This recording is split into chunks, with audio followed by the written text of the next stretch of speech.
نحمده ونصلي على رسوله الكريم اما بعد فاعوذ باللہ من الشیطان الرجیم بسم اللہ الرحمن الرحیم۔ اللہ تعالیٰ نے ہمیں ایک ایسا مبارک مہینہ عطا فرمایا ہے جو رحمت، مغفرت اور جہنم سے نجات کا ذریعہ ہے۔ جی ہاں، ہم بات کر رہے ہیں رمضان المبارک کی۔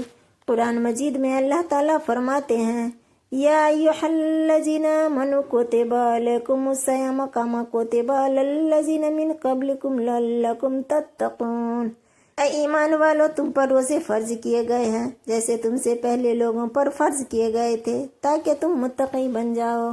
یہ مہینہ ہمیں اللہ سے قریب ہونے، گناہوں سے پاک ہونے اور تقوی اختیار کرنے کا بہترین موقع فراہم کرتا ہے۔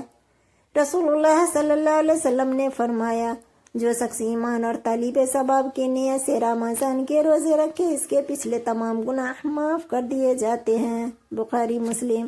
سوچیے، اللہ تعالیٰ ہمیں اپنے گناہوں سے پاک ہونے کا کتنا بہترین موقع دے رہے ہیں۔ یہ مہینہ صرف دن کے روزوں کا ہی نہیں بلکہ رات کی عبادات کا بھی ہے۔ جو رمضان میں ایمان اور خلوص کے ساتھ قیام کرے، اس کے تمام پچھلے گناہ معاف کر دیے جاتے ہیں۔ مسلم۔ یہی نہیں بلکہ شب قدر کی رات تو 1000 مہینوں سے بھی افضل ہے۔ اس رات کی عبادت ہمیں بے شمار نیکیوں اور برکتوں سے نوازتی ہے۔ یہ مہینہ ہمیں صبر، ہمدردی اور دوسروں کی مدد کا درس دیتا ہے۔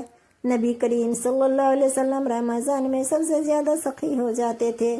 ہمیں بھی چاہیے کہ اس ماہ میں زیادہ سے زیادہ صدقہ و خیرات کریں اور دوسروں کی مدد کریں۔ تو پیاری بہنوں، رمضان ایک رسم نہیں بلکہ اللہ سے قربت کا سنہری موقع ہے۔ آئیں اس رمضان کو اپنی زندگی کا بہترین رمضان بنائیں، زیادہ سے زیادہ روزے رکھیں، قیام کریں، صدقہ دیں اور اللہ سے اپنے گناہوں کی مغفرت طلب کریں۔ آمین۔ جزاک اللہ خیرا۔